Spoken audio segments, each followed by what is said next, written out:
Saudara bersuka cita? Kasih salam kanan kiri, bilang Yesus baik. Dengan tidak mengurangi rasa hormat, terima kasih kepada gembala, wakil gembala, staf diaken, pengerja yang mengizinkan waktu bagi saya untuk membagikan firman Tuhan. Saya percaya bahwa saudara setiap minggu saudara datang ke gereja, tapi saya mau mengingatkan saudara, ada dua tipe golongan orang yang datang ke gereja. Yang pertama datang ke Tuhan, ke gereja karena faktor kebutuhan. Apalagi kalau cuma karena kebiasaan. Ada banyak orang yang datang ke Tuhan cuma karena pengen diberkati, Pak. Saudara, saya pendeta yang tidak anti dengan berkat Tuhan, percayalah. Saya percaya bahwa Tuhan sanggup memberkati, tapi tujuan kekristenan kita bukan sekedar diberkati, tapi kita jadi berkat bagi banyak orang. Karena Alkitab sendiri berkata bahwa surga bersorak bukan karena saudara kaya, rumah saudara bertambah 3. Tapi surga bersorak kalau lewat hidup saudara, ada satu jiwa bertobat menerima Tuhan sebagai juru selamat hidup mereka. Nah, kita kejar hidup yang berdampak dan berbuah. Dan yang kedua, ada orang yang datang ke Tuhan benar-benar rindu dan cinta akan hadirat Tuhan. Makanya begini saudara, ibadah tidak ada urusan dengan keadaan, ibadah tidak ada urusan dengan suasana. Karena saudara datang hari ini adalah rumah Tuhan. Jadi bukan saudara yang mengundang Tuhan, tapi Tuhan yang mengundang saudara. Dan di setiap perjumpaan dan persekutuan pasti terjadi perubahan. Dan perubahan yang paling penting bukan hanya perubahan berkat. Ada banyak orang yang cuma pengen kesehatannya yang berubah. Ada orang yang pengen rekeningnya yang berubah. Saudara, bagi saya perubahan hidup jauh lebih penting daripada berkat-berkat hidup. Baik, saudara sudah siap terima firman Tuhan? Yang percaya Yesus baik katakan haleluya. Saya beri judul khotbah saya, judulnya sangat sederhana, judulnya adalah cara Tuhan versus cara kita. Saudara, tadi sementara saya perjalanan datang ke gereja saudara, saya ditelepon dengan sahabat saya, Bupati Lamandau, nama beliau adalah Bapak Rizky Aditya Putra. Dan kita sedang berbelasungkawa, berduka cita karena 3 putra terbaik Polri gugur. Karena mereka sedang memberantas gembong narkoba, akhirnya mereka ditembak dan bahkan mereka dibacok, diparangi. Dan 3 anak Tuhan ini Pak gugur di medan pertempuran untuk memberantas narkoba. Kita perlu berdoa, ada banyak kawan-kawan kita, saudara-saudara kita yang mengabdi bagi negeri ini. Kita berdoa supaya Tuhan memberikan perlindungan dan kekuatan. 3 orang ini jemaat, makanya tadi saya ditelepon untuk ikut mendoakan bagi keluarga mereka. Nah, narkoba ini Pak yang perlu diperangi. Makanya saya heran kalau ada sekelompok orang yang memerangi daging babi. Daging babi ini agak ada urusan Pak dengan masa depan. Yang urusannya dengan masa depan itu narkoba ini kita perlu berantas. Ya, ada orang mempersoalkan berantasnya daging babi. Salah. Kalau mau berantas korupsi, berantas narkoba. Itu yang perlu kita berantas. Supaya Indonesia kita semakin diberkati dan maju ke depannya. Beri tepuk tangan buat Tuhan Yesus. Baik, saudara, satu kali ketika Yesus masuk ke sebuah kota dan kampung namanya Betsaida, ada kejadian di mana Yesus melakukan sebuah mujizat. Saudara, saya pendeta yang tidak anti dengan berkat dan mujizat. Yesus sanggup untuk melakukan mujizatnya. Nah, tapi kita akan belajar dari sudut pandang yang lain tentang mujizat yang dilakukan oleh Yesus. Tolong tampilkan Markus pasal yang ke-8. Kita akan baca bersama-sama. Yang bersuka cita katakan haleluya. Markus pasal ke-8 kita akan baca ayat 22, 1, 2, 3. Kemudian tibalah Yesus dan murid-muridnya di Betsaida. Terus di situ orang membawa kepada Yesus seorang buta dan memohon kepadanya supaya ia menjamah dia. Saudara, kemana Yesus pergi selalu didatangi dengan orang-orang yang bermasalah. Tapi sayang, orang-orang ini cuma datang karena pengen berkat, pengen mujizat. Makanya saudara jangan heran, Yesus itu disukai ketika Yesus buat mujizat. 5 roti 2 ikan, 5.000 orang kenyang. Satu kali termasuk orang buta ini datang kepada Yesus karena cuma pengen sembuh. Pertanyaan saya, sebutkan satu nama yang sudah mengalami mujizat ketika Yesus ada di puncak Bukit Golgota. Gak ada Pak. Kenapa? Mohon maaf saudara. Karena mereka itu cuma minta tangan Tuhan. Ada banyak orang yang ke gereja cuma minta tangan Tuhan. Diberkati, sembuh. Saudara, datanglah bukan cari tangan Tuhan. Tapi datanglah cari pribadi Tuhan. Karena tangannya itu memang saudara butuhkan. Tapi pribadinya jauh lebih penting daripada cuma sekedar yang saudara butuhkan. Maaf saudara, Yesus mati bukan cuma sekedar supaya saudara diberkati. Tapi Yesus mati supaya saudara mendapatkan kehidupan kekal. Makanya bagi saya pelayanan yang terbaik itu Pak, pelayanan yang disertai dengan satu kata ini. Apa itu? Korban. Salah satu tanda kenapa Yesus mengasihi manusia. Apa sih bedanya Yesus dengan yang lain? Pak, dia berkorban loh buat kita. Makanya harusnya pelayanan itu harus disertai dengan apa? Pengorbanan. Pelayanan harus disertai dengan apa? Sacrifice. Cinta itu harus dimulai dengan apa? Pengorbanan. Alasan sederhana. Kenapa dia rela mati di atas kayu salib? Karena dia berkorban demi kita yang dicintainya, Pak. Makanya pelayanan yang terbaik itu, Pak, pelayanan yang disertai dengan pengorbanan. Jangan saudara bilang begini, saya baik, Pak, diberkati, baru pelayanan. Justru ketika saudara mungkin sedang punya masalah, saudara mungkin saat ini sedang sakit, saudara mungkin saat ini sedang punya tekanan hidup, tapi tangan saudara tetap memilih untuk datang ke gereja, itu namanya pelayanan penyembahan yang disertai dengan pengorbanan. Jangan pernah meminta hidup itu baik-baik saja. Pada kenyataannya, hidup ini gak baik-baik saja. Tapi satu hal yang kita percaya, keadaan boleh tidak baik. Tapi orang yang percaya kepada Tuhan akan tetap baik dan percaya keadaannya akan tetap baik.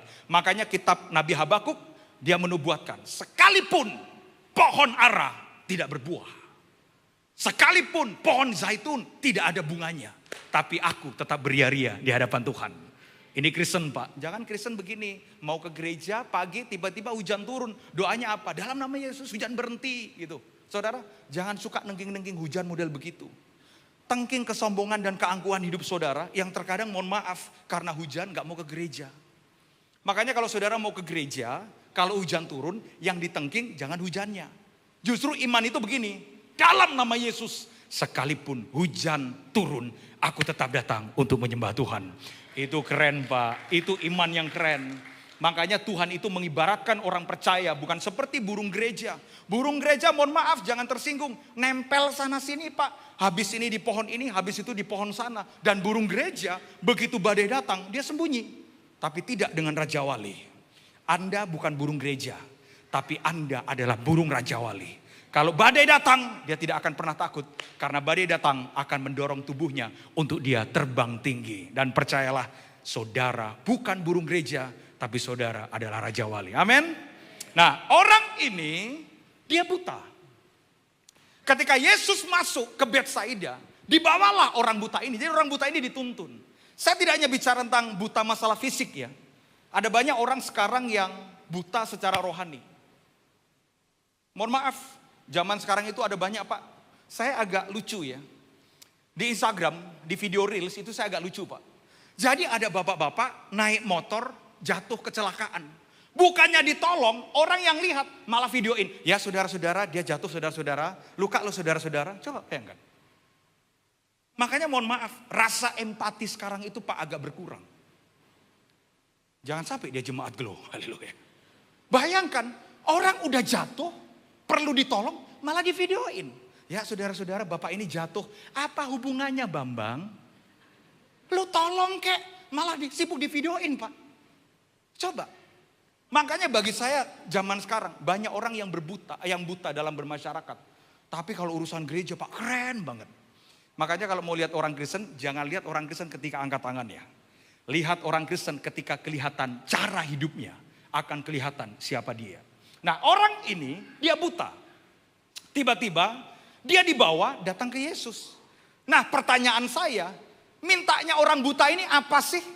Di situ orang membawa kepada Yesus seorang buta dan memohon kepadanya supaya ia, Tuhan, jamah aku. Jadi orang buta ini punya masalah, dia nggak bisa ngelihat, dia minta dijamah Tuhan. Persis kayak saudara kalau punya masalah, datang ke gereja, Pak, saya pengen dijamah, Pak. Makanya ada pendeta, ada jemaat itu yang kalau berdoa, Pak, selalu merasa oke kalau sudah ditumpang tangan sama pendeta. Dan doanya itu, Pak, kalau cuma berdoa lipat tangan tanpa ditumpang di kepala, kayaknya merasa nggak diurapi gitu. Makanya ada orang yang mengejar pendeta, Pak pendeta, tumpang tangan di kepala saya. Makanya saya nggak tahu saudara, kepalanya bekas tangan pendeta siapa aja nih. Selalu gitu, Pak. Nah, orang ini mintanya dijamah. Salah nggak? Nggak salah, Pak. Dia cari Yesus. Dia datang ke Yesus, dia minta, Tuhan tolong jamah aku Tuhan. Tahu nggak yang Yesus lakukan apa? Alkitab mencatat berikutnya. Yesus, apa saudara? Memegang tangan orang buta itu dan membawa dia keluar kampung. Lalu ia meludahi mata orang itu. Coba saudara bayangin. Orang ini kan buta, mintanya dijamah. Tiba-tiba Yesus lakukan, oh buta ya, buta ya. Coba, pertanyaan saya, percaya nggak itu adalah sebuah pelayanan yang rohani? Nggak mungkin, Pak. Seringkali kita punya metode-metode pelayanan yang kelihatan rohani. Makanya kita atur sedemikian rupa. Nah, orang buta ini minta supaya dijamah. Yang Yesus lakukan, Pak, bukan dijamah. Apa yang dia lakukan? Mohon maaf ya. Waduh. Coba. Oh, kalau saya jadi orang buta ini, Pak. Ya ini nih. Gereja sesatnya modelnya kayak begini nih. Pendeta sesatnya modelnya kayak begini. Permintaan orang buta ini, dia minta dijamah. Tapi yang Yesus lakukan, dia diludahi. Coba saudara. Masih percaya bahwa Yesus sang pembuat mujizat? Urusan jamah-jamahan, Pak, itu rohani. Tapi urusan ludah-ludahan, Pak, tunggu. Itu kayaknya bukan Yesus. Cobalah saya kasih contoh. Bro Andres boleh maju ke depan? Haleluya. Kok kelihatannya saudara mau ludahi sama-sama? Kan nggak bener nih saudara ini kayaknya. Coba saudara. Ada orang buta, perhatikan saya. Ada orang buta datang ke Yesus, betul kan? Dia mintanya apa? Dijamah. Dan semua kita pengen supaya kita mengalami jamahan. Tapi Alkitab mencatat, begitu orang buta ini dituntun, sudah ketemu dengan Yesus, dia minta, Tuhan jamah aku. Apa yang Yesus lakukan? Tutup matanya, Pak. Karena untuk yang ini Bapak tidak akan pernah siap. Ntar. Ada yang mau titip? Ada yang mau titip? Coba saudara. Dia minta supaya dia dijamah. Tapi yang Yesus lakukan bukan menjamah, mohon maaf. Aduh. Pertanyaan saya. Kira-kira dia bisa terima nggak pelayanan mujizat seperti itu? Bisa? Nggak bisa. Kenapa?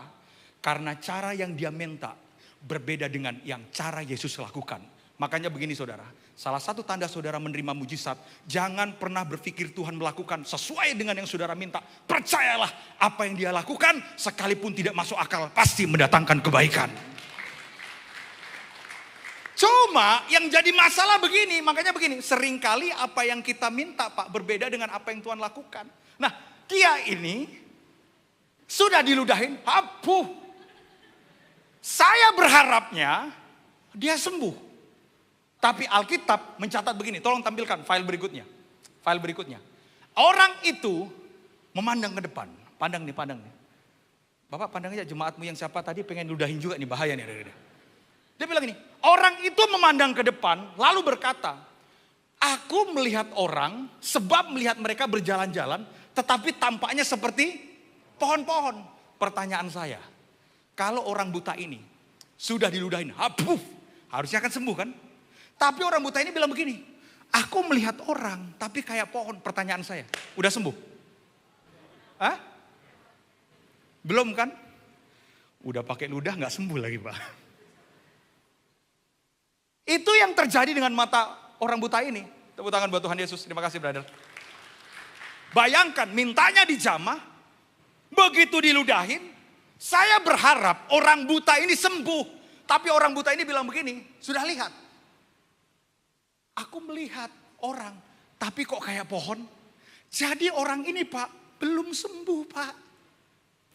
Masih percaya dengan Yesus model pelayanan kayak begini? Pertanyaan saya, kenapa Yesus tidak lakukan kesembuhan secara instan? Begini, Pak. Terkadang mujizat datang bukan dengan cara instan, tapi proses, by proses, supaya saudara tetap setia dengan Tuhan.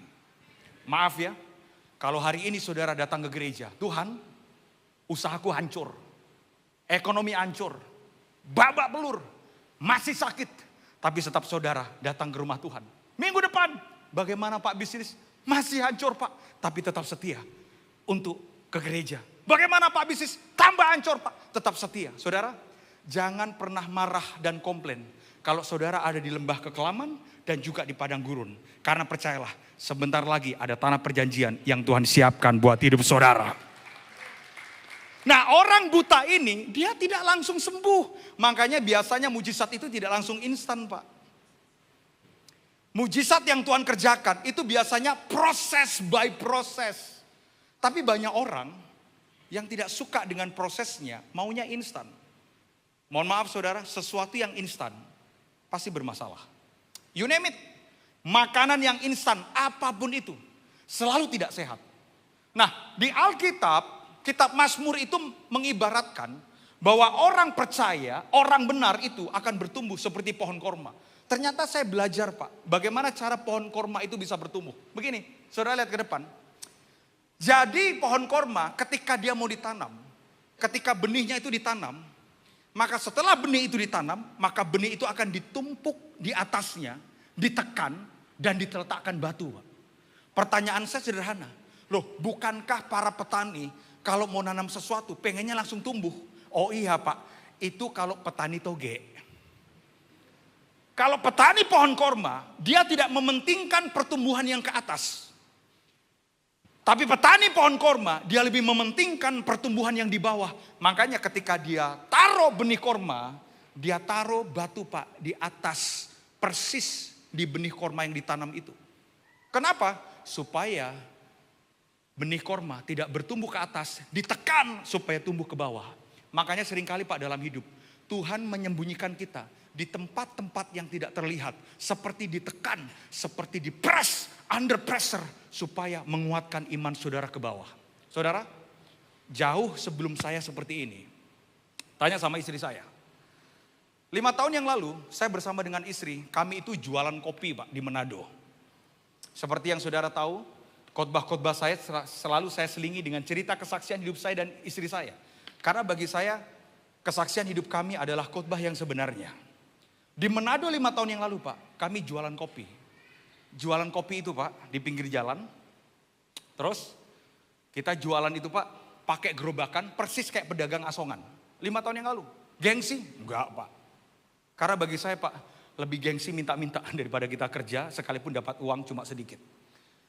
Di pinggir pantai Boulevard itu, satu kali ada yang ngomong ke saya, bro, nganakan pendeta. Oh iya, ya apa ngana jualan kopi di pinggir jalan? Gitu Pak.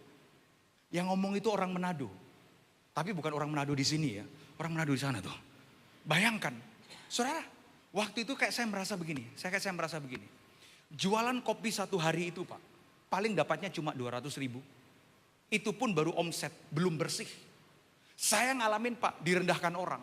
Terus pendeta yang telepon saya. Dia bilang begini, bro, ngapain lu jualan kopi? Kau kan pendeta. Dalam hati saya, lebih terhormat saya jualan kopi di pinggir jalan. Daripada saya pendeta, tapi saya minta-minta sama orang. Makanya teruntuk saudara yang saat ini sedang berjuang seperti saya. Lebih terhormat saudara apa adanya. Saudara boleh minggu pelayanan, tapi hari biasa narik Grab. Jadi driver online. Lebih terhormat Pak. Lebih terhormat seorang perempuan.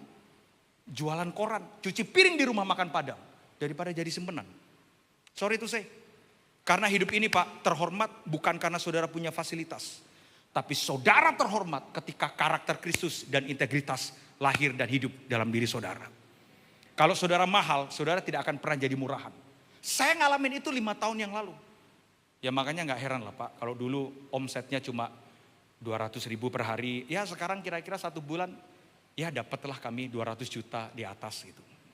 Gak enak nih ngomong nih. Saya ngalamin proses ditekan, disimpan. Saya ngalamin proses tidak bertumbuh ke atas, tapi bertumbuh di bawah. Dan biasanya orang kalau bertumbuh di bawah nggak dilihat, diinjak-injak Pak. Makanya hidup saya dulu Pak, udah kurus, diinjak-injak lagi sama orang. Kenapa? Karena orang itu pengennya langsung kelihatan. Tuhan nggak bekerja seperti itu. Kalau saudara tanam sesuatu besok kelihatan, itu namanya pohon toge. Percayalah, pohon korma enggak Pak. Ketika pohon korma ditanam, dia tidak langsung muncul ke atas. Justru petaninya, dia taruh batu, dia tekan pohon itu. Dia tekan benih itu, supaya dia ajarkan, lu jangan naik ke atas, lu bertumbuh dulu di bawah. Makanya begitu pohon korma tumbuh, badai apapun di padang gurun tidak akan pernah menumbangkan pohon korma, karena akarnya kuat. Proses demi proses yang saudara alami, percayalah badai hidup apapun tidak akan membuat saudara goyah. Karena akar iman saudara berakar kuat di dalam Kristus Yesus. Tepuk tangan buat Tuhan. Tapi pertanyaannya sederhana, mau gak kita berproses seperti pohon korma? Kita pengennya langsung cepat, langsung kelihatan. Nah pohon korma Dia kuatin dulu yang di bawah. Makanya saudara kadang pelayanan selalu pelayanan yang pengen langsung kelihatan di mimbar. Oh percayalah saudara, justru pelayanan yang luar biasa. Pelayanan yang tidak dilihat orang, tapi dilihat sama Tuhan. Jangan sampai saudara terpana, pengen pelayanan yang dilihat sama orang, tapi nggak dilihat sama Tuhan. Justru pelayanan-pelayanan yang orang tidak mau, saudara harus mau ada di sana. Justru pelayanan-pelayanan orang yang tidak tertarik, yang gak kelihatan, sudah harus mau ada di sana. Makanya Tuhan buat orang buta ini, dia kerjakan mujizat. Proses by proses. Terus apa yang Yesus lakukan? Berikutnya. Markus 8 ayat 25 kita baca bersama-sama. 1, 2, 3. Yesus meletakkan lagi tangannya pada mata orang itu. Maka orang itu sungguh-sungguh melihat dan telah sembuh. Sehingga ia dapat melihat segala sesuatu dengan jelas. Yang pertama, dia diludahi, gak sembuh. Belum sembuh total. Supaya orang ini bergantung kepada Tuhan. Yang kedua, begitu Yesus meletakkan tangannya. Maka orang itu langsung bilang, aku sudah lihat dengan jelas. Yang buat saya aneh. Poin khotbah saya ada di sini. Orang buta ini sudah ngalamin mujizat. Tapi tiba-tiba Yesus punya satu pesan. Pesannya apa? Begitu orang buta ini dia sudah sembuh. Maka Alkitab mencatat ayat 26 kita baca bersama-sama 1, 2, 3. Sesudah itu Yesus menyuruh dia pulang ke rumahnya dan berkata, jangan masuk ke kampung. Pertanyaan saya, kampung apa yang Yesus larang supaya orang buta ini tidak masuk? Kampung Betsaida. Nah ini khotbah saya Pak. Ada apa di Betsaida? Kan harusnya Yesus bilang begini, kamu sudah sembuh kan? Kamu buta, kamu sudah sembuh kan? Ayo, kamu masuk ke kampung supaya kamu bersaksi. Kan harusnya begitu, ya kan? Kita kan kalau gereja kan begitu Pak. Kalau ada orang yang sakit jantung tiba-tiba sembuh. Kita kan selalu minta, ayo Pak, kesaksian Pak. Terus kemudian orang ini bersaksi, saudara-saudara, dulu saya buta. Tapi ketika saya ketemu dengan Yesus, hari ini saya melihat. Tapi yang Yesus lakukan, jangan masuk ke Betsaida. Pertanyaan saya, ada apa di Betsaida? Sampai Yesus kelihatannya gak suka dengan Betsaida. Ini Pak jawabannya, tolong ditampilkan. Ini Betsaida. Kita baca bersama-sama, 1, 2, 3. Celakalah engkau Korazim, celakalah engkau Betsaida. Karena jika di Tirus dan di Sidon terjadi mujizat-mujizat yang telah terjadi di tengah-tengah kamu, sudah lama mereka bertobat dan berkabung. Jadi kalau kita baca ayat ini, kita baru tahu kenapa Yesus larang orang ini masuk di kampung namanya Betsaida. Karena Betsaida itu Pak, bukan kota yang tidak pernah mengalami mujizat. Tapi Betsaida adalah kampung yang penuh dengan mujizat. Tapi orangnya tidak bertobat. Miris ya. Saudara, ada orang yang dulu sakit jantung. Sudah mati Pak divonis dokter. Tiba-tiba datang ke pendeta. Dan salah satunya saya dengar cerita ini dari pendeta Gilbert Lumoindong, gembala saudara. Ada orang yang sudah sakit jantung. Udah divonis mati Pak sama dokter. Baru dia sadar kalau dia butuh Tuhan. Makanya teruntuk orang yang tidak sadar, saudara butuh Tuhan. Mungkin dipukul dulu baru saudara butuh Tuhan. Makanya jangan sampailah saudara sakit baru ingat Tuhan ya. Nah orang ini udah sakit jantung ini Pak. Udah mau mati. Minta didoakan sama pendeta. Begitu didoakan pendeta dalam nama Yesus, ternyata Tuhan lakukan mujizat Pak. Dia sembuh Pak. Begitu dia sembuh, dia kesaksian di gereja.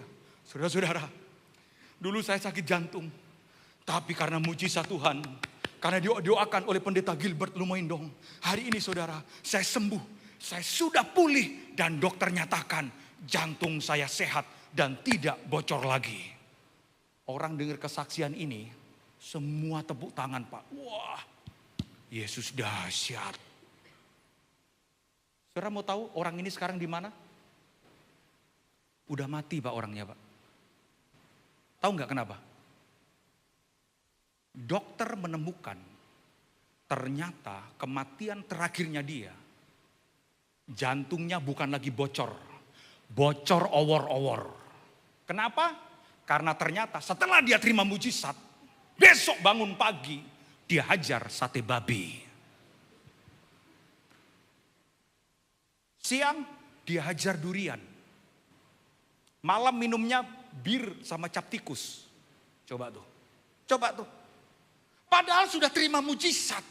Tapi sayang, dia terima mujizat, tapi dia lupa mulut mesti bertobat. Ini kesaksian benar Pak, di Manado Pak. Saudara jangan marah kok seolah-olah saya benci sama orang Manado. Saudara ini kayaknya, ini kesaksian padahal dia ngalamin mujizat. Begitu saya dengar cerita ini dari dokternya, sampai saya itu bilang begini ya, sayang. Padahal dokter yang tangani dia, iya Pak, begitu kami cek Pak, kita ini Kristen juga Pak. Loh Tuhan lakukan mujizat buat dia. Tapi Pak ternyata terakhir kematiannya Pak, mohon maaf, jantungnya bukan lagi bocor owor-owor itu. Bahasa Jawa lebih tepat itu, bocor owor-owor. Setelah dia tuh ngalamin mujizat, dia hajar Pak, sate babi, serak. Orang Manado kalau sudah ada sate babi sama durian, itu satu paket Pak. Benar-benar satu paket dekat dengan sorga. Makanya mohon maaf saudara ya, saudara boleh suka makan, tapi ingat saudara, salah satu tanda saudara menghargai kehidupan, jaga saudara jangan sembarangan makan. Saya begitu dengar cerita ini Pak ya, coba, dia ngalamin mujizat loh, tapi gak bertobat. Makanya kalau orang buta ini, dia di Betsaida, dia cerita, saudara-saudara, saya buta. Tapi ketika saya bertemu dengan Yesus, saya sekarang melihat karena perbuatan mujizat Yesus. Dijawab Pak sama orang-orang Betsaida. Kenapa? Karena di Betsaida kan sudah terbiasa dengar mujizat. Orang Betsaida akan bilang begini, biasa Jo. Begitu dia kesaksian, kami dulu buta, saya buta, sekarang saya melihat. Dijawab sama orang Betsaida, mujizatku lebih keren daripada lu. Makanya hati-hati dengan kebiasaan. Karena kebiasaan akan meng-create satu kata, apa itu? Bosan. Makanya salah satu alasan kenapa Daud jatuh dalam dosa, karena dia bosan untuk berperang. Alkitab mencatat dengan jelas, dalam bulan-bulan biasanya orang Israel berperang, Daud gak mau. Kenapa? Mungkin dia udah bosan berperang. Maka ketika dia bosan, dia naik ke atas sotoh, dia lihat ada orang mandi. Loh, itu gak sengaja Pak, timbul keinginannya dia. Akhirnya Daud jatuh dengan perselingkuhan dengan Betseba.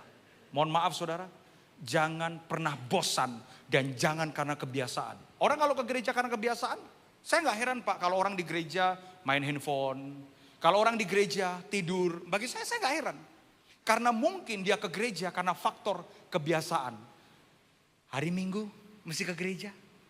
Ada begitu kan? Kayaknya kalau gak ke gereja hari Minggu itu kurang oke Pak.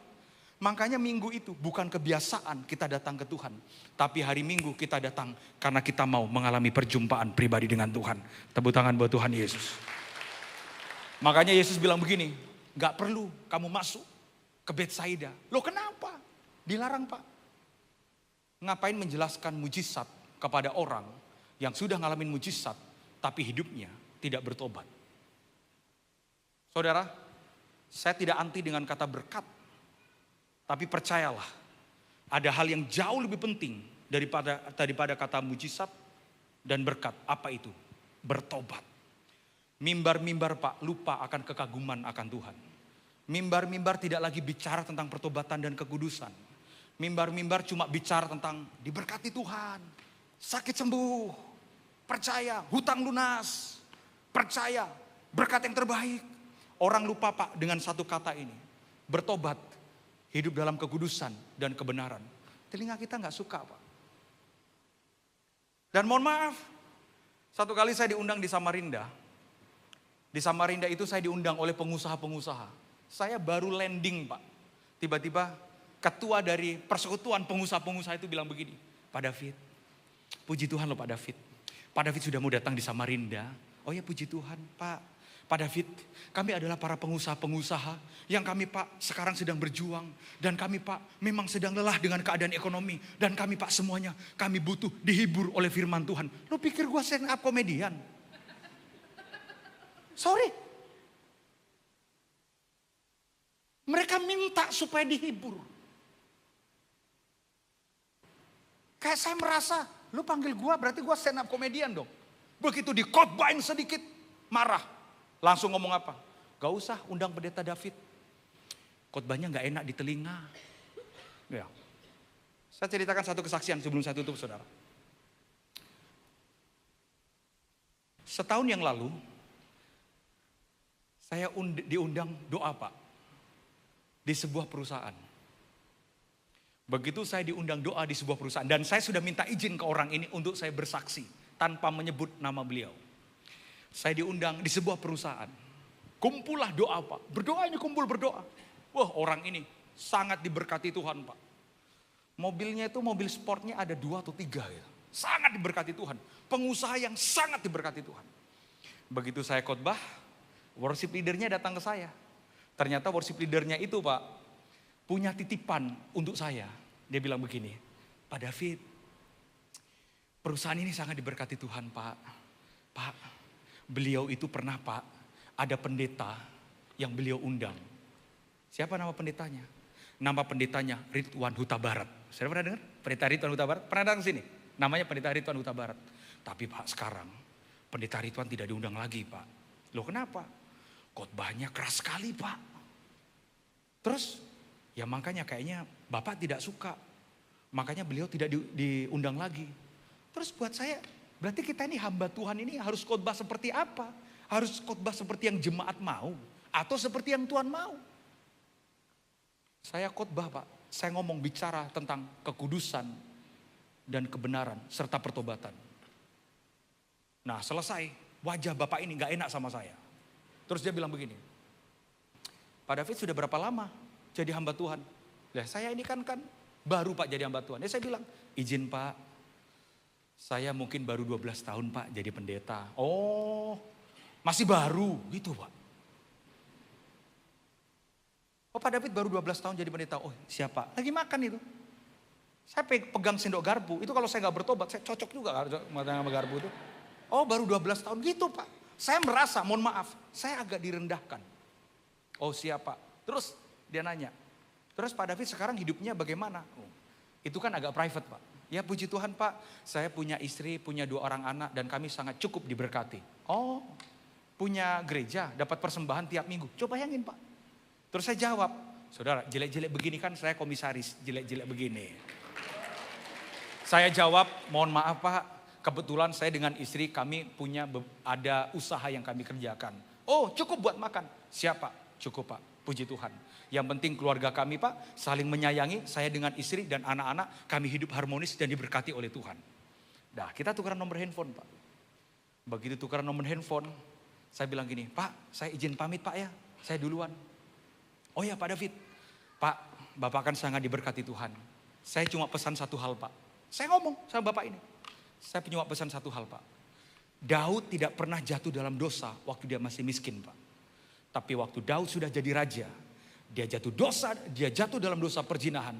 Dia jatuh jadi otak pembunuhan atas kematian Uria. Pak, izin, Pak, saya pulang. Selesai. 1 bulan kemudian dia telepon saya. Dia telepon, Pastor, apa kabar? Siapa? Ayo kita ngopi, kita makan. Janjianlah kami, Pak, di Plaza Indonesia. Kami berdua makan. Di tengah-tengah kami makan, saya nanya, Pak, gimana hari ini? Wah, puji Tuhan, Pak. Pak David, saya mau buat pengakuan. Saudara, tahu gak apa yang dia lakukan? Dia ambil handphonenya, dia telepon perempuan dan dia loudspeaker. Dia ngomong begini, saya minta maaf ya, saya tidak bisa lagi sama kamu. Saya punya istri, mulai hari ini jangan pernah hubungi saya lagi. Dan saya mau belajar setia dengan istri dan keluarga saya. Langsung dia matiin, terus saya tanya, Pak, siapa, Pak? Simpenan saya. Jangan ketawa, jangan sampai saudara salah satu pelakunya. Mohon maaf, Pak, sangat diberkati Tuhan. Begitu dia sudah matikan, dia telepon lagi 1 orang. Dalam hati saya, berapa orang ini? Pak, dia sangat diberkati Tuhan. Dia telepon, Pak, dia bilang begini, Kamu di mana? Iya sayang, aku lagi di sini sayang. Mulai hari ini kita nggak ada hubungannya. Loh kenapa sayang, aku salah apa? Mulai hari ini di depan pendeta, aku mau bertobat, aku mau berubah, aku mau kembali ke keluargaku. Jangan hubungi lagi, tutup, tik, selesai. Mohon maaf ya, butuh kebesaran hati untuk laki-laki itu bertobat.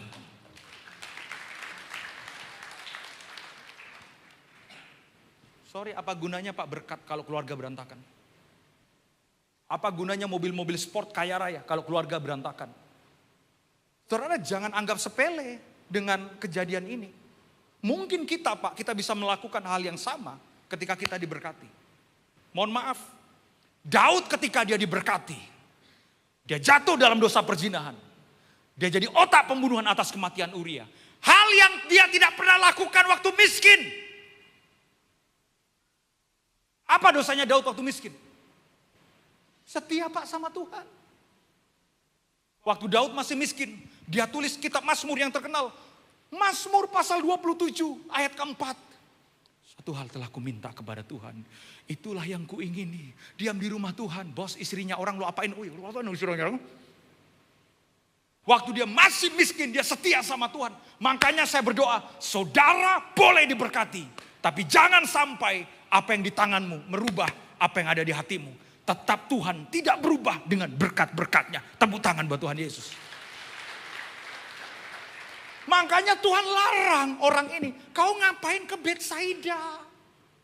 Sampai Tuhan bilang begini, celaka engkau Korazim, celaka engkau Betsaida.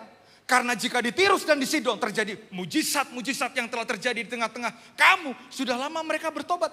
Jadi Betsaida penuh mujizat, penuh dengan berkat, tapi orangnya gak bertobat.